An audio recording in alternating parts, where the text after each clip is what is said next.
ಎಷ್ಟು ಹಣ ತಂದ್ರಿ ಕೇಂದ್ರ ಸರ್ಕಾರದಿಂದ? ದೇವೇಗೌಡರು ಇದ್ದಿದ್ದು 10 ತಿಂಗಳು ಪ್ರಧಾನಮಂತ್ರಿ. ಆಕ್ಸಿಲರೇಟೆಡ್ ಇರಿಗೇಷನ್ ಸ್ಕೀಮ್ ತಂದು ಎಷ್ಟು ಸಾವಿರ ಕೋಟಿ ಬಂತು ಕರ್ನಾಟಕಕ್ಕೆ? ನಾವು ಕೊಟ್ಟಿದ್ದೇನು? ನೀವು 50 ವರ್ಷ ಇದ್ರೆ ನೀವೆಷ್ಟು ತಂದ್ರಪ್ಪ ದುಡ್ಡನ್ನ? ನಮ್ಮ ಜನದ ತೆರಿಗೆ ದುಡ್ಡಲ್ಲಿ ಡ್ಯಾಮ್ ಕಡ್ದು ನೀರು ನಿಲ್ಲಿಸ್ತೀವಿ, ನೀರು ಗಂಟೆ ಕೆಲಸ ಮಾಡ್ತಾ ಇದ್ದೀವಿ. ಅದಕ್ಕೆ ಕಾರಣ ನೀವೇ, ಕಾಂಗ್ರೆಸ್ನವರು ಪ್ರಮುಖವಾಗಿ.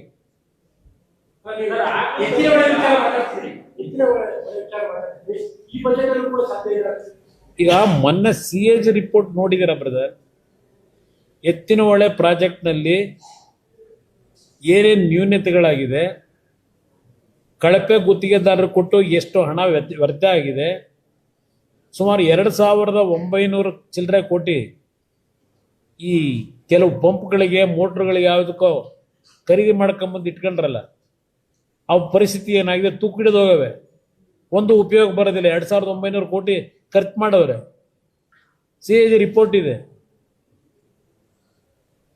ಜಾಣಕಿ ಬಿಡು ಈ ಮುಖ್ಯಮಂತ್ರಿಗಳಿಗೆ. ಪಾಪ ಈಗ ಅದು ಎಂಥದ್ದು ನವೆಂಬರಿಗೆ ಕೊಡ್ತಾರ, ಮುಂದಿನ ತಿಂಗಳು, ಈ ವರ್ಷದ ನವೆಂಬರಲ್ಲಿ 27 ನವೆಂಬರಿಗೆ ಕೊಡ್ತಾರ ನೀರನ್ನ. ಎಷ್ಟು ಬಾರಿ ಹೇಳಿದ್ರು ಈ ಸರ್ಕಾರ ಬಂದ ಮೇಲೆ ಅಧಿಕಾರಕ್ಕೆ? ಎತ್ತಿನಹೊಳೆ ನೀರು ಅವರು ಫೌಂಡೇಶನ್ ಹಾಕಿದಾಗ ಹೇಳಿದ್ರು 1 ವರ್ಷದಲ್ಲೇ ಕೊಟ್ಟುಬಿಡ್ತೀವಿ ಅಂತೇಳಿ. ಆಮೇಲೆ 3 ವರ್ಷ ಅಂದರು. 8,000 ಕೋಟಿಗೆ ಅಂದಾಜು ವೆಚ್ಚ ಮಾಡಿದಂಥ ಎತ್ತಿನಹೊಳೆ ಯೋಜನೆ ಆಮೇಲೆ 13,000 ಕೋಟಿಗೆ ಹೋಯ್ತು, 23,000 ಕೋಟಿಗೆ ಹೋಯ್ತು, ಈಗ 33,000 ಕೋಟಿಗೆ ಹೋಗಿದೆ. ಅವ್ರು ಹೇಳಬೇಕಪ್ಪ, ಗೊತ್ತಿಲ್ಲ ನನಗೆ. 3 ವರ್ಷದಲ್ಲಿ ಕೂಡ 10 ವರ್ಷ ಆಗೋಯ್ತಲ್ಲ ಬ್ರದರ್. ಈಗ ನೀರು ಕೊಡ್ತೀವಿ ಅಂತೇಳಿ, ಎತ್ತಿನಹೊಳೆದು ಚಿಕ್ಕಬಳ್ಳಾಪುರ ಕೋಲಾರಕ್ಕೆ ಕರೆಸ್ತೀವಿ ಅಂತೇಳಿ. ಎಲ್ಲಿದೆ ನೀರು? ಎಲ್ಲಿದೆ ನೀರು?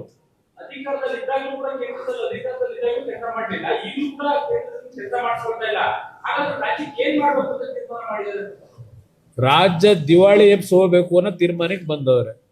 ದಾಖಲೆಯ ಮುಖ್ಯಮಂತ್ರಿಗಳು ಬೇರೆ. ದೇವರಾಜ ಅರಸು ನಂತರ ಅತ್ಯಂತ ಹೆಚ್ಚಿನ ಅವಧಿಗೆ ಮುಖ್ಯಮಂತ್ರಿಯಾಗಿ ದಾಖಲೆ ನಿರ್ಮಾಣ ಮಾಡಿದವರು. ಆ ದಾಖಲೆನ ಈ ರಾಜ್ಯ ದಿವಾಳಿ ಮಾಡೋ ಹೋಗೋದಕ್ಕೋಸ್ಕರವಾಗಿ ಆ ದಾಖಲೆ ಮಾಡಕ್ ಹೊರಟವ್ರೆ, ನನ್ನ ಅಭಿಪ್ರಾಯದಲ್ಲಿ.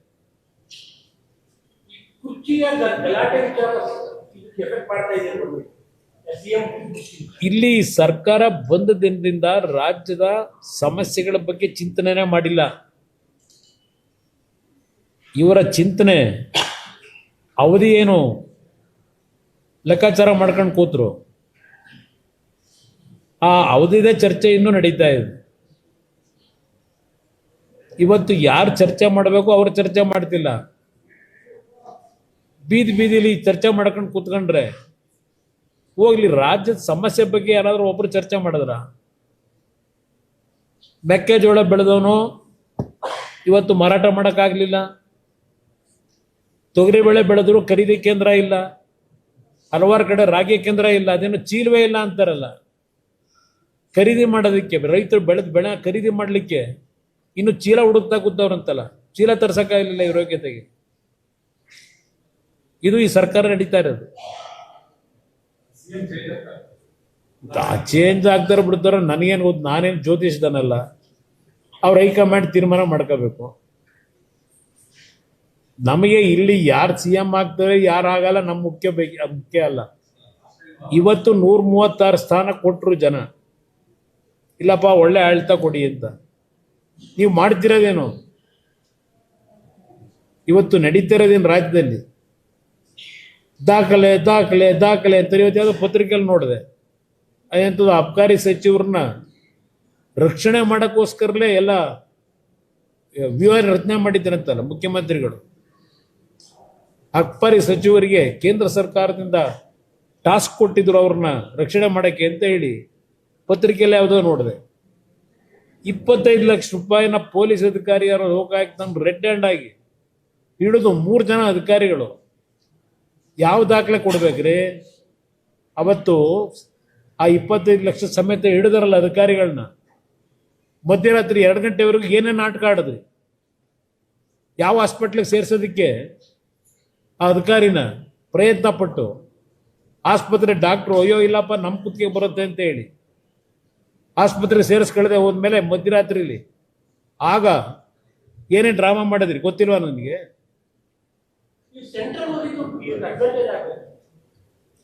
ಕೆಲವರು ಅಂತಾರೆ, ನನಗೆ ಇಲ್ಲಿಯ ವಾತಾವರಣ ನೋಡಿದಾಗ ನಾನು ಇಲ್ಲಿ ಇರಬೇಕಾಗಿತ್ತು ಅನ್ನೋದು ನನಗೂ ಇದೆ. ನನಗೂ ಒಂದು ಮನಸ್ಸಲ್ಲಿ ಇತ್ತು, ಇರಬೇಕಾಗಿತ್ತು ನಾನು ಇಲ್ಲೇ ಅಂತ ಹೇಳಿ. ಬರೋ ಟೈಮ್ ಬಂದಾಗ ಬರೋಣ ಬನ್ನಿ. ಯಾವ್ದು ಹೇಳಿ?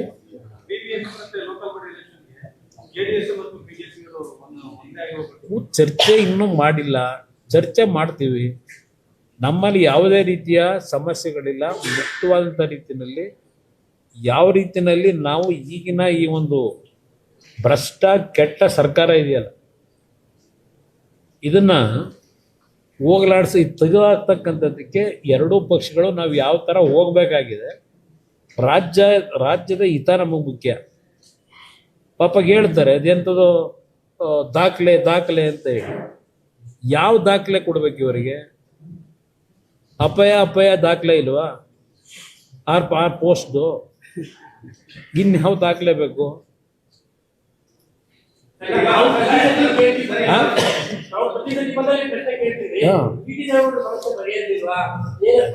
ಯಾವ್ದು ಬಗೆಹರಿದಿದೆಯಲ್ಲ ಅದೇನು ಬಗೆಹರಿರ್ತಕ್ಕಂಥದ್ದು ಏನು ಬಗೆ?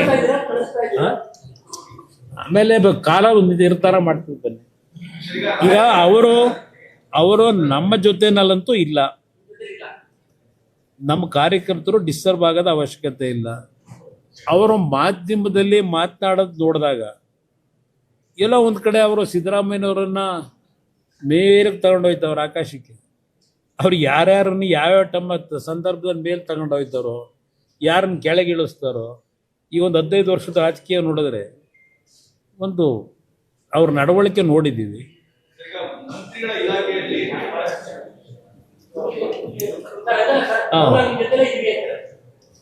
ನಾವು ಇಲ್ಲಿ ಇತ್ಕೊಂಡು ಈಗ ಕಾಂಗ್ರೆಸ್ ಮುಖ್ಯಮಂತ್ರಿ ಹೊಗಳಿದ್ರೆ ಏನರ್ಥ? ಅದು ಕಾಂಗ್ರೆಸ್ ಮುಖ್ಯಮಂತ್ರಿಗಳನ್ನ ಹೊಗಳ್ಕೊಂಡು ನಾನು ಜೆ ಡಿ ಎಸ್ ಅಲ್ಲೇ ಇದ್ದೀನಿ ಅಂತ ಹೇಳಿದ್ರೆ ನಗಲ್ವ ಯಾರಾದ್ರು? ಒಂದು ನಿಷ್ಠೆ ಇರಬೇಕು, ಒಂದು ನಿಯತ್ ಇರಬೇಕು. ಆಮೇಲೆ ನೋಡಿ, ತಂಬಾಕು ಬೆಳೆಗಾರರದು ಈ ಸರ್ಕಾರ ನನಗೇನಾದರೂ ಅರ್ಜಿ ಕೊಟ್ರ ತಂಬಾಕು ಬೆಳೆಗಾರರ ಸಮಸ್ಯೆನೂ ಬಗೆಹರಿಸ್ತೆ. ಕೊಂಡ್ಕೊಳ್ಳೋದಕ್ಕೆ ನಿಲ್ಲಿಸಿದ್ರು, 18% ಟ್ಯಾಕ್ಸ್ ಹಾಕಿದ್ರು. ಏನ್ ಹೇಳಿ?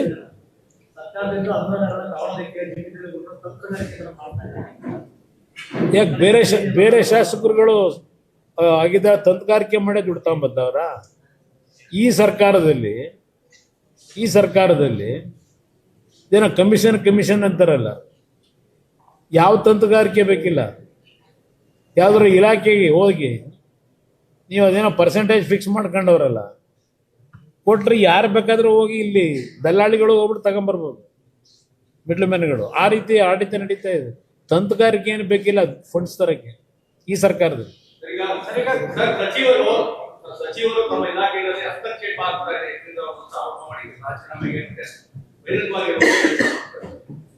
ಈಗ ಅದು ನಡೆದಿದೆ.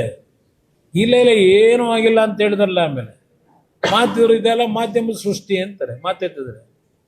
ಅಲ್ಲಿ ನಡೆದಂಥದ್ದು ಅವತ್ತು ಬೆಳಗ್ಗೆ ರಾಜೀನಾಮೆ ಕೊಡ್ತೀನಿ ಅಂತ ಥ್ರೆಟ್ ಮಾಡಿದ್ದು ನಿಜ, ಅದರಲ್ಲಿ ಯಾವ ಸಂಶಯ ಇಲ್ಲ. ಇಲ್ಲಿ ಥ್ರೆಟ್ ಆದರೆ ಇಮ್ಮಿಡಿಯೇಟ್ ಆಗಿ ಕಾಂಪ್ರಮೈಸ್ಗೂ ರೆಡಿ ಇರ್ತಾರೆ. ಯಾವುದೇ ಅದೆಂತೋ ಹಿಂದೆ ಪದಬಳಕೆ ಮಾಡಿದ್ರು ಸಿದ್ದರಾಮಯ್ಯನವರೇ ಮಾಡೋರು. ನಾನು ಆ ಲೆವೆಲ್ಗೆ ಇಳಿಯೋದಿಲ್ಲ. ಈ ಸರ್ಕಾರದ ಬಗ್ಗೆ ನಾವು ಪದಬಳಕೆನೇ ಇಲ್ಲ ಇವತ್ತು ಹೇಳೋದಕ್ಕೆ, ಅಷ್ಟು ಕೂಲಿಗೆಟ್ಟೋಗಿದೆ ಇದು.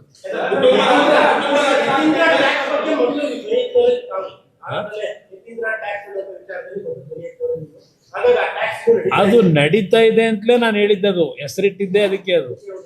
ಅದಕ್ಕೆ ಇಟ್ಟಿದ್ದ ಹೆಸರನ್ನ ಈಗಲೂ ನಿರಂತರವಾಗಿ ಅತ್ಯಂತ ಅವರವರಲ್ಲೇ ಪಾರದರ್ಶಕವಾಗಿ ನಡೀತಾ ಇದೆ. ಅವ್ರ ಯಾವ ರಾಜಕಾರಣಿ? ಈಗ ನಾವೇನೋ ಕುಟುಂಬ ರಾಜಕಾರಣ ಒಪ್ಕೋತೀನಿ. ಕರ್ನಾಟಕ ರಾಜ್ಯದಲ್ಲಿ ನಮಗೆ ಸಿಕ್ಕಷ್ಟು ಕುಟುಂಬ ರಾಜಕಾರಣದ ಪ್ರಚಾರ ಬೇರೆ ರಾಜಕಾರಣಿಗಳಿಗೆ ದೊರಕಿಲ್ಲ. ಈಗ ಅವರು ಮಾಡ್ತಿರೋದೇನು? ಅವ್ರು ಯಾವ ರಾಜಕಾರಣ ಮಾಡ್ತಾ ಇದ್ದಾರೆ? ಇದು ಪ್ರಶ್ನೆ ಇಲ್ಲಿರ್ತಕ್ಕಂಥದ್ದು.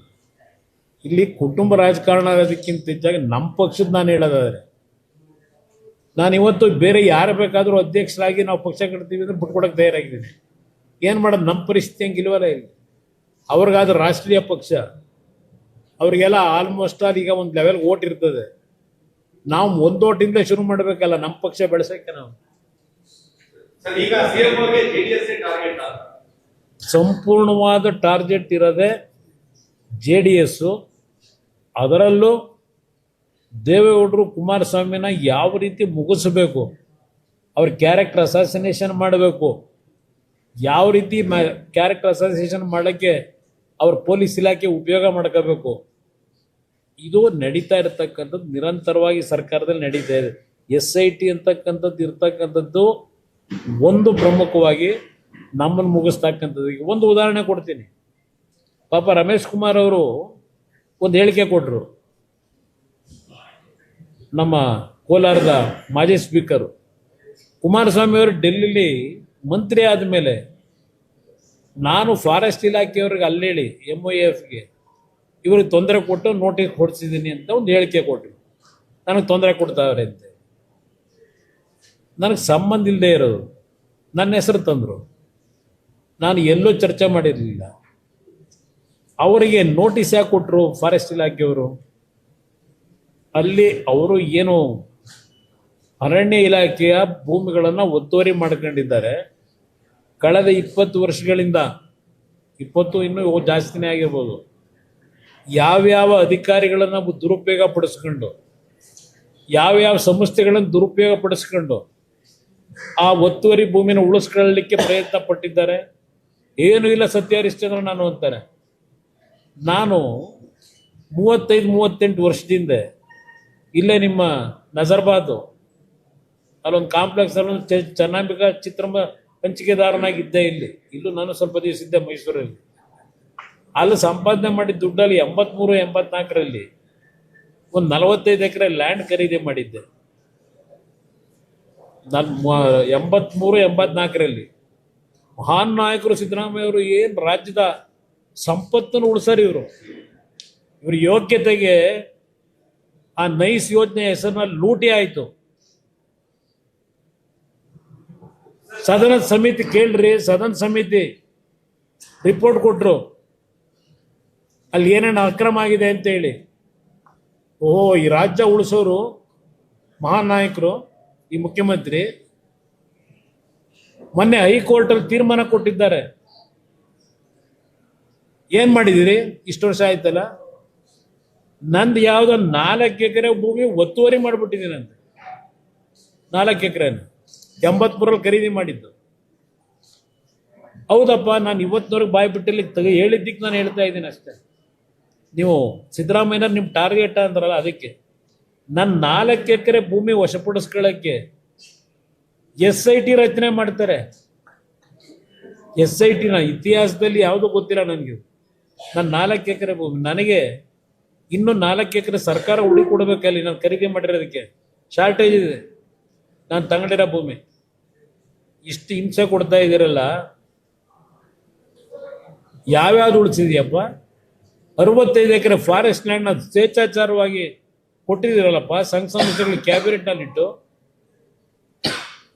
ನೀವು ರಾಜ್ಯ ಉಳಿಸಾರ? ರಾಜ್ಯದ ಆಸ್ತಿ ಉಳಿಸ್ತೀರಾ? ರೀಡೋ ಹೆಸರಿನಲ್ಲಿ ಎಲ್ಲೋಯ್ತಪ್ಪ ನಿಮ್ಮ ಕೆಂಪಣ್ಣನ ರಿಪೋರ್ಟು? ಮೂಡ ಯಾವ್ಯಾವ ರೀತಿ ನೀವು ಸೇಫ್ ಮಾಡ್ಕೊಳ್ಳೋದಕ್ಕೆ ಏನೇನು ಮಾಡಿದ್ರಿ ಅನ್ನೋದೇನು ಗೊತ್ತಿಲ್ವ ನನಗೆ. ನಾನು ಅಧಿಕಾರದಲ್ಲಿದ್ದಾಗಲೂ ಎಂದೂ ಸಹ ನನ್ನ ಅಧಿಕಾರ ದುರುಪಯೋಗ ಪಡಿಸ್ಕೊಳ್ಳಿಲ್ಲ. ACB ರಚನೆ ಮಾಡಿದ್ರಿ ಸಿದ್ದರಾಮಯ್ಯನವರೇ. ACB ರಚನೆ ಮಾಡಿ ಎಷ್ಟೆಷ್ಟು ಕೇಸ್ ಮುಚ್ಚಾಕೊಂಡ್ರಿ? ಲೋಕಾಯುಕ್ತದಲ್ಲಿ ಇದ್ದಿದ್ದ ಕೇಸ್ಗಳು ಎಷ್ಟು ಮುಚ್ಚಾಕ್ಸಿದಿರಿ? ನಿಮ್ಮ ಮೇಲೆ ಬಂದಂಥ ದೂರುಗಳು. ನಾನು ಇನ್ನೂ 2 ಕೇಸ್ ಎದುರಿಸ್ತಾ ಇದ್ದೀನಿ 14 ವರ್ಷದಿಂದ ಕೋರ್ಟಲ್ಲಿ. ಇನ್ನೂ 2 ಕೇಸು ನಡೀತಾನೆ ಇವೆ.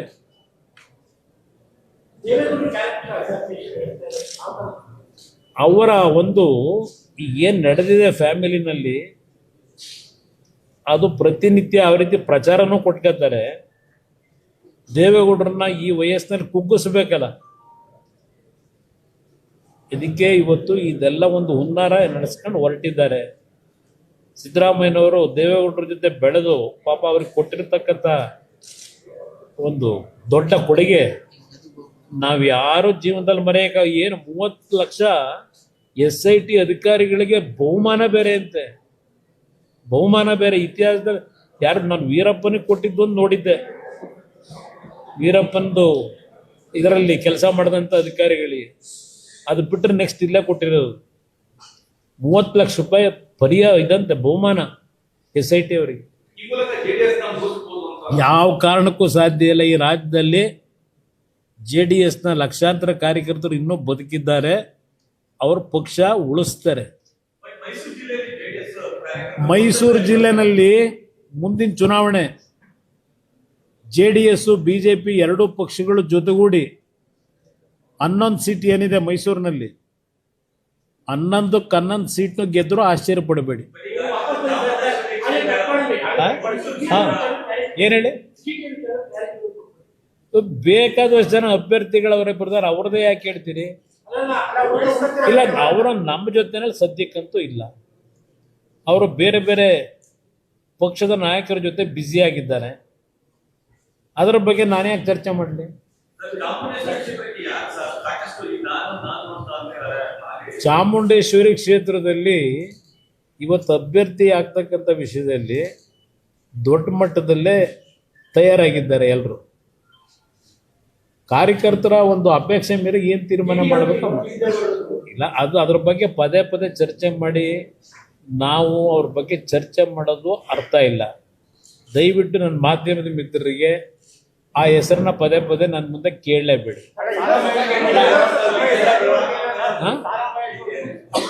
ಏನ್ ಹೇಳಿ ಬಹಳ ಜನ ಅಭ್ಯರ್ಥಿಗಳಿದ್ದಾರೆ, ಯಾಕೆ ವರಿ ಮಾಡ್ತೀರಿ? ಚಾಮುಂಡೇಶ್ವರಿ ಕ್ಷೇತ್ರ 2026 BJP JDSನ ಸರ್ಕಾರ ಇದ್ದಾಗ ಒಂದು ಉಪಚುನಾವಣೆ ಇಲ್ಲೇ ನಡೀತು. ಆ ಚಾಮುಂಡೇಶ್ವರಿ ಕ್ಷೇತ್ರಕ್ಕೂ ನನಗೂ ವಿಶೇಷವಾಗಿ ವೈಯಕ್ತಿಕವಾಗಿ ಒಂದು ಯಾವುದೋ ಋಣಾರ್ಬಂಧ ಇಟ್ಕೊಂಡಿದ್ದೀನಿ ಅಂತಕ್ಕಂಥದ್ದು ನನ್ನ ಅಭಿಪ್ರಾಯ. ಚಾಮುಂಡೇಶ್ವರಿ ಕ್ಷೇತ್ರದಲ್ಲಿ ನನ್ನ ಬಗ್ಗೆ ಅಲ್ಲಿರ್ತಕ್ಕಂಥ ಕಾರ್ಯಕರ್ತರು ಹಿರಿಯರೇ ಇರ್ಬೋದು, ಯುವಕರೇ ಇರ್ಬೋದು, ಏನು ಅಭಿಮಾನ ಇಟ್ಕೊಂಡಿದ್ದಾರೆ, ಜಾತಿ ಭೇದ ಮರೆತು ನಾನು ಅರ್ಥ ಮಾಡ್ಕೊಂಡಿದ್ದೀನಿ ಆ ಕ್ಷೇತ್ರದ ಬಗ್ಗೆ, ಚಾಮುಂಡೇಶ್ವರಿ ಕ್ಷೇತ್ರದ ಬಗ್ಗೆ. ಚಾಮುಂಡೇಶ್ವರಿ ಕ್ಷೇತ್ರಕ್ಕೂ ನನಗೇನೊಂದು ಅನ್ಯೋನ್ಯ ಸಂಬಂಧ ಇದೆ. ಆ ಕ್ಷೇತ್ರದಲ್ಲಿ ಯಾರ ಅಭ್ಯರ್ಥಿಗಳಾದರೂ ಚುನಾವಣೆಯಲ್ಲಿ ಗೆಲ್ತಾರೆ, ಸಮರ್ಥವಾದ ಅಭ್ಯರ್ಥಿಗಳು ಇದ್ದಾರೆ. ಇವತ್ತು ಕೆಲವು ಘಟನೆಗಳು ಕಳೆದ 1 ವರ್ಷದಿಂದ ಏನು ನಡೆದಿದೆ ನನ್ನ ಮನಸ್ಸಿಗೂ ನೋವಿದೆ. ಕುಮಾರಸ್ವಾಮಿ ರಾಜೀನಾಮೆ ಕೊಟ್ಬಿಡ್ತಾನ? ಏನು ತಪ್ಪು ಮಾಡಿದ್ದೀನಿ ಅಂತ ರಾಜೀನಾಮೆ ಕೊಡಬೇಕು ಮೂಡಾದಲ್ಲಿ ನಾನು? ಇಲ್ಲ, ನನ್ನ ಜೀವನದಲ್ಲಿ ನಾನು ಏನು ತಪ್ಪು ಮಾಡಿದ್ದೀನಿ ಅಂತ ರಾಜೀನಾಮೆ ಕೊಡಬೇಕು? ಸರ್ಕಾರ ನಡೆಸಿದಾಗ ಸರ್ಟಿಫಿಕೇಟ್ ಅವ್ರಿಗೆ ಕೊಡ್ತಾರೆ, ನಮಗೆ ಒಂದು ದಿವ್ಸ ಕೊಡಲಿಲ್ಲಪ್ಪ. ಅವ್ರು ನಾನು ಇಟ್ಕೊಂಡು ಓಡಾಡಲ, ಇಲ್ಲಿ ಪಕ್ಷ ಕಟ್ಟಲ? ಅದರಿಂದ ನಿಷ್ಠಾವಂತ ಕಾರ್ಯಕರ್ತರು ಬೇಕಾದಷ್ಟು ಜನ ಇದ್ದಾರೆ, ಅವ್ರು ಕಟ್ತಾರೆ.